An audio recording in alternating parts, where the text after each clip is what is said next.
Hi friends, നമ്മുടെ YouTube ചാനലിലേക്ക് എല്ലാവർക്കും സ്വാഗതം. ഇതെൻ്റെ അച്ഛനാണ്. ഇന്ന് ഞങ്ങളുടെ അമ്പലത്തിൽ വിളക്ക് കാണാൻ പോവുക. ഞാൻ, അമ്മ, വിഹാനക്കുട്ടിയും കൂടിയിട്ടാണ് പോണത്. ഞങ്ങളുടെ വീടിൻ്റെ തൊട്ടടുത്താണ് ഞങ്ങളുടെ അമ്പലം. എൻ്റെ വീട് തൃശ്ശൂർ പൂങ്കുന്നത്താണ്. അവിടെയുള്ള അമ്പലമാണ് ഇത്, ശങ്കരവളാര അമ്പലം. ഇന്നിവിടെ വിളക്കാണ്, ഞങ്ങളത് കാണാനായിട്ട് വന്നേക്കുക. അത്യാവശ്യം തിരക്കൊക്കെ ഉണ്ട്. കഴിഞ്ഞ കൊല്ലം തൊട്ടാണ് ഞങ്ങളുടെ അവിടെ അയ്യപ്പൻ്റെ പ്രതിഷ്ഠ തുടങ്ങിയത്. അപ്പോൾ രണ്ടാമത്തെ കൊല്ലത്തെ അയ്യപ്പ വിളക്കാണ് ഞങ്ങളുടെ ഇവിടുത്തേതാണ് ഞങ്ങളുടെ ശങ്കരവളാര അമ്പലം.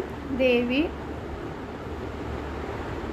ഞാനും വിഹാനക്കുട്ടിയും അവളിതെല്ലാം കൂടി കണ്ടതിൻ്റെ ഒരു എക്സൈറ്റ്മെൻറ്റ് നിൽക്കുകയാണ്. വെളിച്ചും ലൈറ്റും പാട്ടും എല്ലാം കണ്ടിട്ട്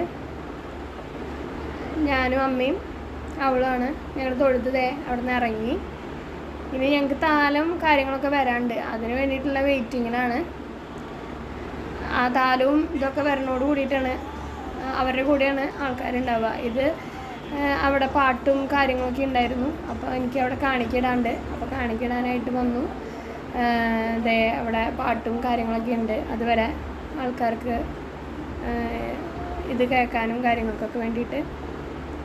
ഇത് ഞങ്ങളുടെ അവിടെ ഒരു ആനേനെ പണിതിട്ടുള്ളതാണ്. ഒറിജിനൽ ആന പോലില്ലേ, അത് വളരെ അടിപൊളിയായിട്ടാണ് അവർ ചെയ്തേക്കണത്. ഞാനും അമ്മയും കൂടി വെയിറ്റ് ചെയ്തിട്ടിരിക്കുകയാണ്, വിഹാനക്കുട്ടിയും കൂടിയിട്ട് വെയിറ്റ് ചെയ്തിരിക്കുകയാണ് താലം വരുന്നത്. അപ്പോൾ അതേ താലം വന്നു. അത്യാവശ്യം നല്ല തിരക്കുണ്ട്. താലം അവിടെ നിന്ന് എഴുന്നള്ളിച്ച് വരുന്നുണ്ട്. അയ്യപ്പനെയും കൊണ്ട് പൂങ്കുന്നം അമ്പലത്തിൽ പോയിട്ടാണ്, അവിടെ നിന്നാണ് അത് എഴുന്നള്ളിച്ചിട്ട് ഇവിടെ വരും. പൂങ്കുന്നം ശിവക്ഷേത്രം ഉണ്ട്. എത്ര പേർക്കറിയാം ഈ ശങ്കരവളാര അമ്പലവും അതുപോലെ പൂങ്കുന്നം ശിവക്ഷേത്രമൊക്കെ അറിയാവുന്നവർ കമൻ്റ് ഇടണേ. എഴുന്നള്ളിച്ചതേ വന്നുകൊണ്ടിരിക്കുകയാണ്.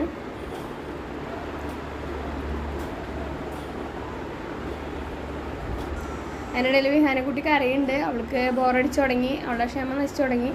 ഇത് കഴിഞ്ഞ് ഞങ്ങൾ അപ്പം തന്നെ വീട്ടിലേക്ക് തിരിക്കും.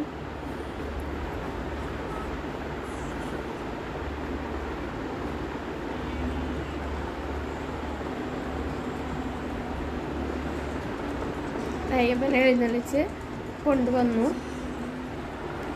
നിങ്ങളുടെ അവിടെയൊക്കെ വിളക്കായോ? അതെ, ഞങ്ങളിതേ പോവാണ്. വിഹാനക്കുട്ടി ഉറങ്ങി. ഞങ്ങളിതേ വീട്ടിലേക്ക് പോവാൻ തയ്യാറെടുക്കുകയാണ്. കഴിഞ്ഞു, ഇന്നത്തെ പരിപാടികൾ കഴിഞ്ഞു. ഇനി അവർ നേരെ